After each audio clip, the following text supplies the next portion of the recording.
శ్రీ గురుభ్యో నమః. గురుర్బ్రహ్మా గురుర్విష్ణుః గురుర్దేవో మహేశ్వరః గురుః సాక్షాత్ పరం బ్రహ్మ తస్మై శ్రీ గురవే నమః. అస్మద్గురుచరణారవిందాభ్యాం నమః. నిన్నటి మన మహాభారతంలో సంజయుడు ధర్మరాజుతో చెబుతున్నాడు, ఓ ధర్మరాజా, నువ్వు ఎప్పుడు ధర్మాన్ని తప్పనటువంటి వాడవు. మీరందరూ కూడా అటువంటి ధర్మవర్తనులే. అటువంటి మీకు ఈ యుద్ధం అనేటువంటిది ఎంత మాత్రము సమంజసం కాదు. ఎందుకంటే మీ బంధువుల్ని, మీ గురువుల్ని, మీ పెద్దలను అందరినీ చంపుకున్న తర్వాత వచ్చినటువంటి రాజ్యం వల్ల నువ్వేం సుఖం పొందుతావయ్యా? అందువలన అది ఎంత మాత్రము నీకు సరైనటువంటిది కాదు అని చాలా విశేషంగా సంజయుడు ధర్మరాజుకి చెప్పాడు. నువ్వు కేవలము సంధినే కోరుకో, లేదా ఒకవేళ వాళ్ళు యుద్ధం తప్ప నీకు ఏమైనా రాజ్యభాగాన్ని ఇవ్వడానికి అంగీకరించకపోయినప్పటికీ నువ్వు యుద్ధం చేయడం అనేటువంటిది మంచిది కాదు. ఎందుకంటే యుద్ధం చెయ్యాలనే కోరికే నీకు ఉన్నట్టయితే కనుక ఆ రోజునే నీ రాజ్యభాగం లాక్కున్నటువంటి వాళ్ళ మీద ఆ రోజునే యుద్ధం చేసి నువ్వు రాజ్యాన్ని సంపాదించగలవు. ఇప్పుడు ఎవరైతే నీ వెనుక ముండి నీకు బాసటగా నిలుస్తున్నారో అప్పుడు వీళ్ళందరూ కూడా అప్పుడు నీ పక్షంలోనే ఉన్నారు. అప్పుడైనా నీ వెనకాల వచ్చేటువంటి వాళ్ళే. అందువల్ల అప్పుడు నువ్వు యుద్ధాన్ని కోరుకోకుండా ధర్మ మార్గాన్ని అనుసరిస్తూ ఇప్పుడు నువ్వు యుద్ధాన్ని కోరుకోవడం అనేటువంటిది ఎంత మాత్రము కూడా ఉచితమైనటువంటిది కాదు అని చెబుతూ ఇంకా విశేషంగా చెబుతున్నాడు.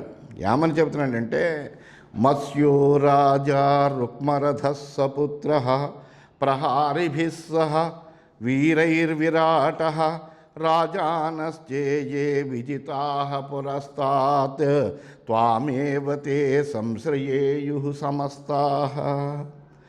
దెబ్బ కొట్టడంలో కుశలులైనటువంటి వీర సైనికులతో పుత్రులతో కూడి బంగారు రథం మీద వచ్చేటువంటి మత్స్యరాజు అయినటువంటి విరాటుడు, మీరింతకు మునుపు జయించిన రాజులందరూ కూడా యుద్ధంలో మీ పక్షమే వహిస్తారయ్యా, అందులో ఏమీ సందేహం లేదు. మహాసహాయ ప్రతపన్ బలస్థ పురస్కృతో వాసుదేవార్జునాభ్యాం వరాన్ హనిష్యన్ ద్విషతో రంగమధ్యే వ్యనేష్యథా ధార్తరాష్ట్రస్య దర్పం. గొప్ప సహాయ సంపత్తితో నువ్వు బలవంతుడవై శ్రీకృష్ణార్జును ముందు పెడుతుండగా యుద్ధరంగంలో శత్రుశ్రేష్ఠులందరినీ వధిస్తూ దుర్యోధనుడి గర్వాన్ని నువ్వు పోగొట్టగలవు, అందులో ఏమీ సందేహం లేదు. బలం కస్మాత్ వర్ధయిత్వా పరస్య నిజాన్ కస్మాత్ కర్షయిత్వా సహాయాన్ నిరుష్య కస్మాత్ వర్షపూగాన్ వనేషు యుయుస్ససే పాండవహీన కాలం. ఓ పాండునందన, శత్రువుల బలాన్ని పెరగనించి నీ సహాయకులందరినీ కూడా దుర్బలను చేసి 12 ఏళ్ళు వనవాసం చేసి కాలం కలిసి రానప్పుడు ఇప్పుడు యుద్ధం చేయాలనుకుంటున్నావు. అప్పుడు నువ్వు యుద్ధాన్ని కోరుకోలేదు, ఇప్పుడు యుద్ధాన్ని ఎందుకు చేయాలనుకుంటున్నావయ్యా నువ్వు? అసలు అప్రాజ్ఞో వా పాండవ యుధ్యమానః అధర్మజ్ఞో వా భూతిమధోభ్యుపైతి ప్రజ్ఞావాన్ వా బుద్ధ్యమానోపి ధర్మం సంస్తంభాత్వా సోపి భూతేరపైతి. మనుష్యుడు అజ్ఞాని అయినా, పాపి అయినా, పాపాత్ముడైనా కానీ యుద్ధం చేసి సంపదను పొందుతాడు. యుద్ధం చేసి సంపదను పొందేటువంటి వాడు అజ్ఞానం చేత చేస్తున్నాడు. జ్ఞానం ఉంటే కనుక ఇంతమందిని చంపి యుద్ధం ఎందుకు చేయాలనే ఆలోచిస్తాడు కదా. కానీ జ్ఞాని ధర్మజ్ఞుడు అయినటువంటి వాడు దైవ సంబంధమైనటువంటి బాధ కారణంగా పరాజితుడై ఐశ్వర్యాన్ని అంతటిని వదిలేసుకుంటాడు. అంటే యుద్ధంలో జయము అపజయము అనేటువంటిది ఎవరు చెప్పలేరు, అనిశ్చితాలు అవి. అందువలన అన్ని విధాలా కూడా యుద్ధం చేయడం అనేటువంటిది మంచిది కాదయ్యా. యుద్ధంలో ప్రజ్ఞాధికాలు కాదు, వీర పరాక్రమాలే. అంతేకాని మన యొక్క ప్రజ్ఞాధికాలు వలన విజయం పొందుతాము అని చెప్పలేం, బలమే. అందువలన ఎంత యుద్ధం చేయడం అనేటువంటిది మంచిది కాదయ్యా. ఎందుకంటే నీలాంటి వాడు నా ధర్మే తే ధీయతే పార్థబుద్ధి న సంరంభాత్ కర్మ చ కర్త పాపం ఆర్థ కిం తత్కారణం యస్య హేతో ప్రజ్ఞా విరుద్ధం కర్మ చికీర్ష్యసీదం. ఓ ధర్మరాజా, నీ బుద్ధి అసలు అధర్మం వైపు ఎప్పుడూ ప్రవర్తించదు. కోపం వల్ల ఎప్పుడూ పాపకర్మను చెయ్యాలి అని నువ్వు అనుకో, చెయ్యలేవు కూడా. నువ్వు ఎప్పుడు ఇంతకుముందు చెయ్యలేదు కూడా. మరి ఇప్పుడు ఈ ప్రజ్ఞా విరుద్ధమైనటువంటి ఈ పాప పని అంటే యుద్ధం చేయడం అనేటువంటిది పాపమే. అటువంటి దాన్ని చెయ్యాలని నువ్వు ఎందుకు అనుకుంటున్నావు? దీనికి కారణం ఏమిటి? అవ్యాధిజం కటుకం శీర్షరోగి యశోముషం పాపఫలోదయం వా సతాం పేయం యన్న పిబంత్య సంతః మన్యుం మహారాజ పిబ ప్రశామ్య. ఓ రాజా, క్రోధం అనేటువంటిది వ్యాధి లేకుండా పుట్టేది. దానికి వ్యాధి అక్కర్లేదు. దాని అంతటది ఏమాత్రం అసహనం వచ్చినా కానీ క్రోధం అనేటువంటిది వచ్చేస్తుంది. ఇది క్రోధం ఇది ఎలా ఉంటుందంటే చేదుగా ఉంటుంది, శిరస్సుని బాధిస్తుంది. ఈ క్రోధం కీర్తిని అంతటినీ కూడా నాశనం చేస్తుందయ్యా ఈ క్రోధం అనేటువంటిది. అందుకనే క్రోధో మూలమనర్థానాం క్రోధ సంసార బంధనం ధర్మక్షయకర క్రోధ తస్మాత్ క్రోధం విసర్జయేత్ అని చెప్తారు. సర్వేషాం అనర్థానం మూలం కారణం కిం భవతి? క్రోధమేవ భవతి. అన్ని అనర్థాలకి కారణం కోపమేనయ్యా. ధర్మాన్ని నాశనం చేసేటువంటిది కోపమే. ఈ సంసారంలో మనల్ని బంధించేటువంటిది కూడా, బంధనకరమైనటువంటిది కూడా క్రోధమే. అందువలన క్రోధాన్ని ఎప్పుడు కూడా జ్ఞాని అయినటువంటి వాడు విడిచిపెడతాడు. ఇది క్రోధం అనేటువంటిది పాప పని చేయిస్తుంది. అది సత్పురుషులు దాన్ని నిగ్రహించగలరు, దుర్మార్గులు దాన్ని నిగ్రహించుకోలేరు. అటువంటి క్రోధాన్ని నువ్వు శాంతింపజేసి దాన్ని నిగ్రహించవయ్యా. పాపానుబంధం కోనుతం కామయేత క్షమైవతే ధ్యాయసి నోత భోగాః యత్ర భీష్మః శాంతనవో హత స్యాత్ యత్ర ద్రోణః సహ పుత్రో హత స్యాత్. ఈ పాపంతో కలిసి వచ్చేటువంటి కోపాన్ని ఎవరు కోరుకుంటాడు? ఈ కోపం వలన, ఈ క్రోధం వలన, మనం చేసేటువంటి ఈ పాప పని వలన నీకు విజయం సంపాదించవచ్చు. కానీ ఆ విజయం నీకు ఆనందాన్ని ఇవ్వలేదు. నీకు ఎల్లప్పుడూ సహనం అనేటువంటిది చాలా మంచిదయ్యా, భోగాలు కాదు. శాంతనవుడైనటువంటి భీష్ముణ్ణి, అశ్వత్థామను, ద్రోణుణ్ణి చంపిన తర్వాత పొందేటువంటి భోగం నీకెందుకయ్యా? యుద్ధంలో వాడిని సంహరించి నువ్వు భోగాన్ని పొందితే ఆ భోగం నీకేమైనా ఆనందాన్ని కలిగిస్తుందా? కృపశల్య సౌమదతిర్వికర్ణ వివింశతి కర్ణ దుర్యోధనౌ చ ఏతాన్ హత్వా కీదృశం తత్సుఖం స్యాత్ యద్విందేథాహ తదనుబ్రూహి పార్థ. అంతేకాదు ధర్మరాజా, కృపుడు, శల్యుడు, భూరిశ్రవుడు, వికర్ణుడు, వివింశతి, కర్ణ, దుర్యోధనుడు వీరందరినీ చంపి నువ్వు ఎటువంటి సుఖాన్ని పొందుతావయ్యా చెప్పు నాకు. దానివల్ల నీకు కలిసి వచ్చేటువంటిది ఏంటి? ఈ బాధ నిన్ను, మనస్సుని కోసేస్తూ ఉంటుంది. లబ్ధ్వాపీమాం పృథివీం సాగరాంతాం జరామృత్యునైవ హి త్వం ప్రజాహ్యాః ప్రియా ప్రియే సుఖ దుఃఖే చ రాజన్ ఏవం విద్వాన్నైవ యుద్ధం కురుత్వం. ఓ రాజా, సాగర పర్యంతము వ్యాపించినటువంటి ఈ భూమండలాన్నంతటినీ కూడా పొందినా నువ్వేమన్నా ద్వంద్వాలను జయించగలవా? జయించలేవే. జరామృత్యువుల్ని కానీ, ప్రియాప్రియాలని కానీ, సుఖదుఖాలని కానీ విడిచిపెట్టగలవా? విడిచిపెట్టలేవు. అందువల్ల నువ్వు విద్వాంసుడు అయినటువంటి వాడు. అటువంటప్పుడు నువ్వు యుద్ధం చేయకయా. యుద్ధం చేసి నువ్వు ఎంత భూమిని సంపాదించినా మొత్తము ఆ సముద్ర పర్యంతము ఈ క్షితికి రాజువైనప్పటికీ కూడా ద్వంద్వాలని జయించగలిగేటువంటి విధానం నీకు ఎక్కడొస్తుంది? భోగల అలసతే ఉంటుంది తప్ప. ఇవి ఏమీ లేనప్పుడు నువ్వు ద్వంద్వాలను జయించగలిగినటువంటి వాడు అవుతావు. అమాత్యానాం యది కామస్య హేతో ఏవం యుక్తం కర్మ చికీర్షసి త్వం అపక్రామే స్వంప్రదాయైవ తేషాం మాగాస్వం వై దైవయానాత్ పథోజ్య.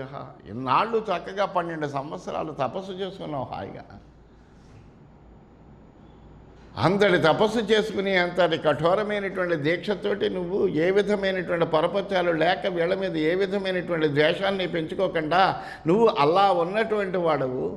ఈనాడు ఇప్పుడు వచ్చి మళ్ళా యుద్ధం చేసి వాళ్ళందరినీ సంహరించి ఆ పొందినటువంటి రాజ్యం వల్ల నువ్వేమైనా సుఖంగా మనగలుగుతావా? అయ్యో ఎంతటి పాపపు పని చేశాను అనే పశ్చాత్తాపంతో బాధపడుతూ ఉంటావే. ఈ విజయం నీకు ఎంత మాత్రమో చిత్త క్షోభని కలిగిస్తుంది తప్ప చిత్త శాంతిని కలిగించదు కదా. నీ మంత్రులు అందరూ ఒకవేళ కోరి నిన్ను యుద్ధం చేసి పురుగొలిపితే కనుక నువ్వు ఇటువంటి వాళ్ళ కోసం నువ్వు ఇలాంటి పని చెయ్యాలనుకుంటే వాళ్ళకందరికీ కావలసిన ధనాన్ని ఇచ్చేసి వానప్రస్థాన్ని స్వీకరించవయ్యా. అంతేకాని దేవయాన మార్గం నుండి ఏమాత్రము తప్పుకోకు నువ్వు. ఇది నీకు ఎంత మాత్రము మంచిది కాదు అంటూ ఇంకా తిక్కన గారు అయితే ఇంకా ఒక చక్కటి మాట మాట్లాడతాడు. కౌరవులు ఒకవేళ మీ రాజ్యం పాలు మీకు ఇవ్వకుండా దుర్మార్గంతో చెడు తలపెడితే మచ్చలేని మీ ప్రవర్తనకు నెత్తురుకూడి కంటే భిక్షాన్నమైన మేలయ్యా. అంతేకాని యుద్ధం చేసి ఈ నెత్తురుకూడు తినాలని కోరుకోకండి అంటాడు. పాలీక కౌరవులు దుశ్శీలత జడదలచిరేని చెప్పెదరుధిరాభీలాన్నంబున కంటెను మేలగు భిక్షాన్నమైన మీ నడవడికెన్. మీలాంటి ధర్మాత్ములైనటువంటి వాళ్ళు ఆ పాపపు కుడికి మీరేం ఆశించవలసిన అవసరం లేదయ్యా అని ఎంతసేపు కూడా సంజయుడు యుద్ధాన్ని నివారించాలి అన్నదే తన ఆశయంగా ధర్మరాజుకి చాలా హితబోధ కూడా చేశాడు. ఇది శ్రీమన్మహాభారతే ఉద్యోగ పర్వణి సంజయయాన పర్వణి సంజయ వాక్యే 7వ అధ్యాయ. ఈ విధంగా శ్రీమన్ మహాభారతంలో ఉద్యోగ పర్వంన సంజయయాన పర్వం ఉపపర్వంలో సంజయ వాక్యం అనేటువంటి 27వ అధ్యాయం పూర్తయింది. మనం 28వ అధ్యాయంలోకి మనం ప్రవేశించాం. ఆ మాటలన్నీ శ్రద్ధగా విన్నాడు యుధిష్ఠిరుడు. విన్నటువంటి వాడై ఆ యుధిష్ఠిరుడు చెబుతున్నాడు, అసంశయం సంజయ సత్యమేతత్ ధర్మో వరః కర్మణాం యత్వమార్థ జ్ఞాత్వా తు మాం సంజయ గర్హయేస్త్వం యది ధర్మం యద్యధర్మం చరేయం. ఓ సంజయ, నువ్వు చెప్పిందంతా కూడా సత్యమేనయ్యా. కర్మల్లో ఎప్పుడూ కూడా ధర్మం శ్రేష్టమైంది అనేటువంటి మాట చాలా సత్యం, యథార్థభూతమైనటువంటి. అందులో ఏమీ అసత్యమే లేదు, సందేహం లేదు. అయితే నేను ధర్మంగా నడుస్తున్నాను అధర్మంగా నడుస్తున్నాను అనేటువంటి విషయం నువ్వు బాగా తెలుసుకో. బాగా తెలుసుకుని అప్పుడు నువ్వు నన్ను ఇదేంటయ్యా ఎందుకు నువ్వు యుద్ధాన్ని కోరుకుంటున్నావు అనేటువంటి మాటలు మాట్లాడు. నేను ధర్మంగా ప్రవర్తిస్తున్నాను అధర్మంగా నడుస్తున్నాను సంపూర్ణంగా తెలుసుకోను. తెలుసుకున్నప్పుడు నన్ను నిందించవయ్యా. యత్ర ధర్మో ధర్మరూపాణి ధత్తే ధర్మకృష్ణో దృశ్యతే అధర్మరూపః బిభ్రద్ధర్మో ధర్మరూపం తథా చ విద్వాంసస్తం సంప్రపశ్యంతి బుద్ధ్యా. ఒక్కొక్క చోట ఎలా కనిపిస్తుందంటే మన చూపులో తేడా ఉంటుంది, మనం అర్థం చేసుకోవడంలో తేడా ఉంటుంది. ఒక్కొక్క చోట అధర్మం ధర్మరూపంలో కదలాడుతూ కనిపిస్తుంది మనకు, మరొక చోట ధర్మమే అధర్మంగా కనిపిస్తుంది, ఇంకొక చోట ధర్మం తన సహజ రూపమైనటువంటి ధర్మరూపంతో కనిపిస్తుంది. అయితే మరి ఎట్లాగ తీసుకోవాలి అంటే విద్వాంసులు తమ బుద్ధి చేత దాని అసలు రూపాన్ని తీసుకోగలగాలి. ఇది ధర్మమా ఇది అధర్మమా అనేటువంటి విషయాన్ని వాళ్ళు సమానంగా తెలుసుకోగలగాలి. ఈ ధృతరాష్ట్రుడు చేసినటువంటి కపట ద్యోతం అధర్మమే అయినప్పటికీ కూడా ఆపత్కాలంలో ఆ ద్యోతమే ధర్మంగా అంగీకరింపబడింది. ధృతరాష్ట్రుడు మాకు వేరే రాజ్యం ఇవ్వడం ధర్మమే అయినా లక్క ఇంటిని నివాసానికి ఇవ్వడం వల్ల అధర్మమే అవుతుంది. మేం ప్రతిజ్ఞ ప్రకారం వనవాసం చేయడం అనేటువంటి ధర్మము ధర్మ రూపంలోనే కనపడుతుంది. ఈ భేదాలన్నీ ఇక్కడే ఉన్నాయి. జ్ఞాతివధ అధర్మంగా తోచినప్పటికీ అధార్మికులైనటువంటి ధార్తరాష్ట్రుల్ని వధించడం అనేటువంటిది మాకు క్షాత్ర ధర్మమే. ఎందుకంటే వాళ్ళు అధార్మికులైనటువంటి వాళ్ళు అలా వృద్ధి పొందుతూ సర్వనాశనం చేస్తూ వాళ్ళు ఇష్టం వచ్చినట్టుగా చూస్తుంటే చూసి సహించడం అనేటువంటిది కూడా క్షాత్ర ధర్మం కాదు. ఒక రాజు అయినటువంటి వాడు తన ఎదురుకుండా అధర్మం జరుగుతున్నప్పుడు దాన్ని చూస్తూ నిగ్రహించగలిగినటువంటి శక్తి తన దగ్గర ఉన్నప్పుడు నిగ్రహించకుండా ఉండడం మహాపాపం. అది అందువలన దోషం లేదు అనేటువంటి విషయం ధర్మరాజు యొక్క ఆంతర్యం. అందుకని ఆయన ధర్మరాజు అలా చెప్పాడు. అందువల్ల నువ్వు నేను ధర్మం చేస్తున్నానా అధర్మం చేస్తున్నానా అనేటువంటి విషయాలను నువ్వు గ్రహించి ముందర గ్రహించగలిగి ధర్మమేమిటి అధర్మమేనటువంటిది నీ యొక్క బుద్ధితో సమానంగా ఆలోచించుకో. ఆలోచించప్పుడు అనవయ్యా ఏవం తథైవాపది లింగమే తత్ ధర్మాధర్మౌ నిత్యవృత్తి భజేతాం ఆద్యం లింగం యస్య తస్య ప్రమాణం ఆపద్ధర్మం సంజయతం నిబోధ. ఈ ధర్మాధర్మాలు నిశ్చయ రూపంలో ఉండేవైనప్పటికీ కూడా ఆపత్కాలంలో భిన్నమైనటువంటి లక్షణాలు కలిగి ఉంటాయి. మరి లేకపోతే ధర్మం అధర్మంగా మనకు ఆ తోచడం ఏమిటి, అధర్మం ధర్మంగా తోచడం ఏమిటి అంటే కారణం అది. ఏ వర్ణానికైనా మొదట ఏ ధర్మమైతే చెప్పబడిందో దానికి అదే ప్రమాణం. కానీ ఆపద్ధర్మం యొక్క స్వభావం మట్టుకు వేరేగా ఉంటుంది. ఆపదలో ఎటువంటి ధర్మాన్ని ఆశ్రయించాలి అంటే కనుక ఆ ధర్మ స్వరూపము భిన్నంగా ఉంటుంది. ముందు దాన్ని బాగా తెలుసుకోవయ్యా. ఇప్పుడు మేము ఆపదలో ఉన్నాం కాబట్టి కౌరవుల యొక్క వధ ఏదైతే ఉందో అది మాకు ధర్మమే అవుతుంది. అంతేకాని కౌరవుల్ని వధించడం అనేటువంటిది మాకు అధర్మం అవుతుంది అని ధర్మరాజు తన ఉద్దేశాన్ని తెలియజేస్తున్నాడు. లుప్తాయాంతు ప్రకృతౌ ఏన కర్మ నిష్పాదయే తత్పరీప్సేద్విహీనః ప్రకృతిస్థశ్చాపది వర్తమానః ఉభౌ గర్హ్యౌ భవతః సంజయేతౌ.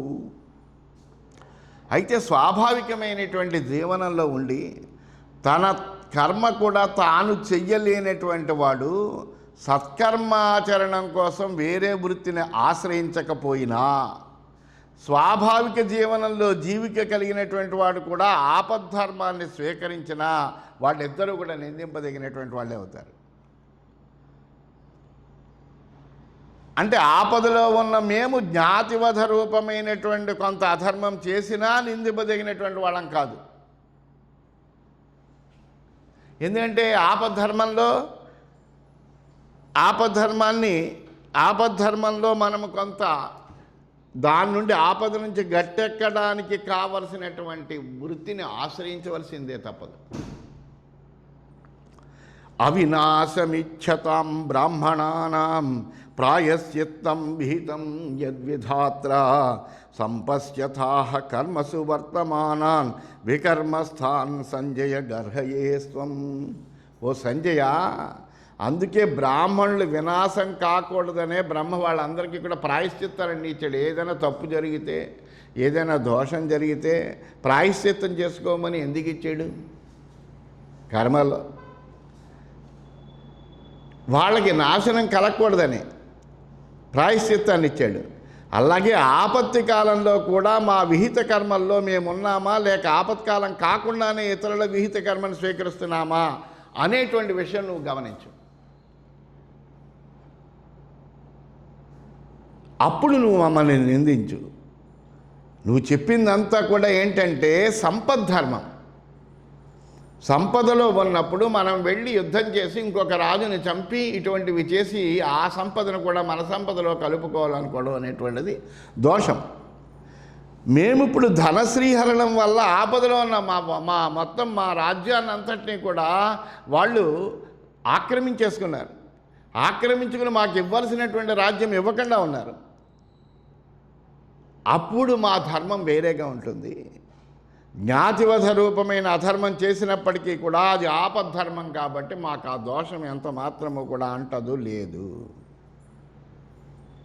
మనీషిణాం సత్వవిచ్ఛేదనాయ విధీయతే సత్సువృత్తి సదైవ అబ్రాహ్మణాః సంతి తు ఏన వైద్యాః సర్వోత్సంగం సాధు మన్యేత తేభ్యః. బుద్ధిమంతులైనటువంటి వాళ్ళు ఈ సంసార బంధాలను ఛేదించుకోవడానికి సత్పురుషులను ఆశ్రయిస్తారు. ఆశ్రయించి జీవితాన్ని నిర్వహించుకోవడం అనేటువంటిది ఒక శాస్త్రీయమైన విధానం. లోబంధాలు ఛేదించుకోవడం కోసం సజ్జనుల దగ్గరికి వెళ్ళి వాళ్ళని ఆశ్రయించి వాళ్ళ దగ్గర నుంచి ఉపదేశం పొంది దాన్ని బట్టి వాళ్ళ జీవితాన్ని నిర్వహించుకోవడం అనేటువంటిది ఒక శాస్త్రీయమైన విధానమే. బ్రహ్మ విద్య పట్ల నిష్ట లేనటువంటి వాళ్ళు అబ్రాహ్మణులు. బ్రాహ్మణులకి బ్రహ్మనిష్ట యందు నిష్ట ఉండాల్సిందే. బ్రహ్మ విద్య దగ్గర బ్రహ్మ విద్య పట్ల నిష్ట లేనటువంటి వాళ్ళు అబ్రాహ్మణులు. వాళ్ళు మాత్రం వాళ్ళ వర్ణాశ్రమ ధర్మాలను అనుసరించే జీవనం సాగించాలయ్యా. అందువల్ల వర్ణాశ్రమ ధర్మాలను కూడా నువ్వు ఆలోచించాలి. తదధ్వానః పితరో ఏ చ పూర్వే పితామహా ఏ చ తేభ్య పరేణ్యే యజ్ఞైషితో ఏ చ హి కర్మ కుర్యుః నాణ్యం తతో నాస్తికోస్మీతి మన్యే. పూర్వీకులైనటువంటి నా తండ్రులు, తాతలు, ముత్తాతలు, అంతకుముందు ఉండేటువంటి వాళ్ళు కూడా యజ్ఞేచ్ఛతోటి కర్మలు చేశారయ్యా. ఆ మార్గంలోనే నేను నడుస్తాను. ఎందుకంటే పరంపర అది. మరో మార్గంలో వెళ్ళడానికి నేనేమి నాస్తికుణ్ణి కాదు. అందువలన నేను ఆ పరంపరలోనే నేను నడుస్తాను. యత్కించనేదం విత్తమస్యాం పృథివ్యాం యద్దేవానాం త్రిదశానాం పరం యత్ ప్రాజాపత్యం త్రిదివం బ్రహ్మలోకం నాధర్మతః సంజయ కామయేయం.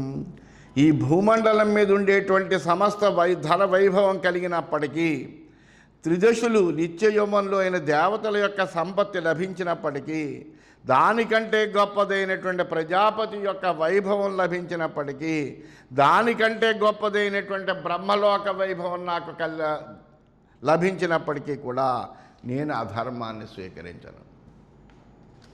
ధర్మాన్ని మాత్రమే స్వీకరిస్తాను.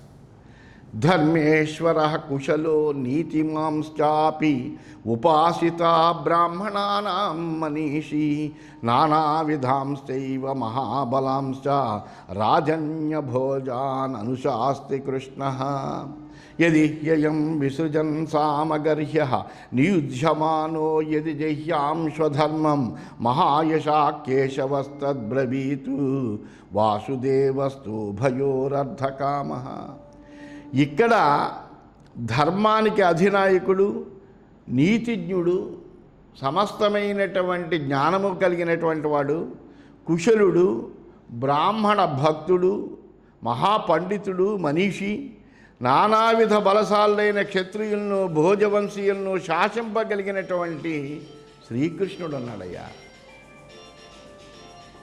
నేను నా సామ మార్గాన్ని విడిచిపెట్టి నిందింపదగినటువంటి వాడిని అవుతున్నానా, లేక యుద్ధానికి ప్రయత్నించి ధర్మోల్లంఘన చేస్తున్నానా అనేటువంటి విషయాన్ని మహా యశస్వి అయినటువంటి వాసుదేవుడు నిర్ణయిస్తాడు. ఆయన చెప్పగలడు. నేను ఒకవేళ అధర్మ మార్గంలో చెడుతుంటే యుధిష్ఠిర నువ్వు అధర్మాన్ని ఆశ్రయిస్తున్నావని వాసుదేవుడు చెప్పగలడు. ఆ వాసుదేవుడికి పరమాత్మ స్వరూపమైనటువంటి ఆ శ్రీకృష్ణుడికి తెలియనటువంటి ధర్మాధర్మాలు ఉన్నాయా? అతడు రెండు పక్షాల హితాన్ని కోరేవాడే కదా. శైనేయోయం ఛేదయశ్చాంధకాశ్చ వాష్ణేయ భోజాః కుకురాః సృంజయాశ్చ ఉపాసీనా వాసుదేవస్య బుద్ధిం నిగృహ్య శత్రూన్ సుహృదో నందయంతి.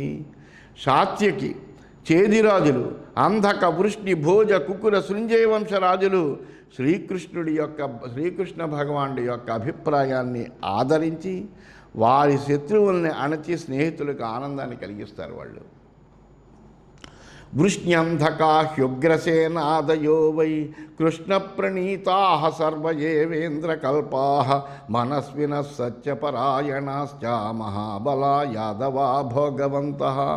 ఆ శ్రీకృష్ణుడు చెప్పేటువంటి నీతిని అనుసరించడం వల్లనే వృష్ణ్యాంధక వంశీయులైనటువంటి ఉగ్రసేనాది క్షత్రియులు ఇంద్రుడితో సమానమైనటువంటి శక్తి కలిగినటువంటి వాళ్ళు అయ్యారు. ఆ యాదవులందరూ కూడా దయ కలిగినటువంటి వాళ్ళు, సత్యపరాయణులు, గొప్ప బలవంతులు, భోగ సంపత్తి కలిగినటువంటి వాళ్ళు అయ్యారు కృష్ణుడిని ఆశ్రయించడం. కాశ్యో బభ్రు శ్రియముత్తమంగతః లబ్ధ్వా కృష్ణం భ్రాతరమీషితారం యస్మై కామాన్ వర్షతి వాసుదేవః గ్రీష్మాచ్యయే మేఘైవ ప్రజాభ్యః. ఆ కాశీరాజు అయినటువంటి బభ్రువు శ్రీకృష్ణుడిని సోదరుడిగా చేసుకుని ఉత్తమమైనటువంటి రాజ్య సంపదను అంతా పొందాడయ్యా. వర్షాకాలంలో జనుల కోసం మేఘం వర్షించినట్టుగా ఆ శ్రీకృష్ణుడు బభ్రువు కోసం కోరిన కోరికలన్నీ కూడా ఇస్తున్నాడయ్యా. ఈదృశోయం కేశవస్తాత విద్వాన్ విద్ధిహ్యేనం కర్మణాం నిశ్చయజ్ఞం ప్రియశ్చన సాధుతమశ్చ కృష్ణః నాతిక్రామే వచనం కేశవస్య. అందువలన సంజయ, శ్రీకృష్ణుడు ఇంతటి ప్రభావం కలిగినటువంటి విద్వాంసుడు అని నీకు తెలియదా? తెలుసుకోలేకపోతే అతడు మా కర్మాచరణం అంతా తెలిసినటువంటి వాడు.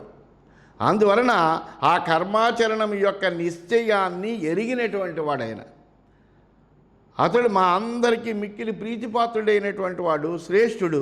అతని ఆజ్ఞని నేను ఎట్టి పరిస్థితుల్లోనూ ఉల్లంఘించలేను. ఎందుకంటే ధర్మాధర్మాలు పరిపూర్ణంగా తెలిసినటువంటి వాడు, ఏది చెయ్యాలి ఏది చెయ్యకూడదు తెలిసినటువంటి వాడు, చెయ్యవలసిన దాని గురించి ప్రేరేపించేటువంటి వాడు, చెయ్యకూడని దాని నుంచి నివారింపజేసేటువంటి వాడు ఆ శ్రీకృష్ణుడు. అందువలన ఆయన చెప్పినటువంటి మాటని మేము వింటామయ్యా అని ధర్మరాజు సంజయుడికి ఆ సంజయుడు చెప్పిన దానికి అంతటికీ కూడా సమాధానంగా చెప్పాడు. ఇది శ్రీమన్మహాభారతే ఉద్యోగపర్మణి సంజయయానపర్మణి యుధిష్ఠిరవాక్యే అష్టావింశోధ్యాయ.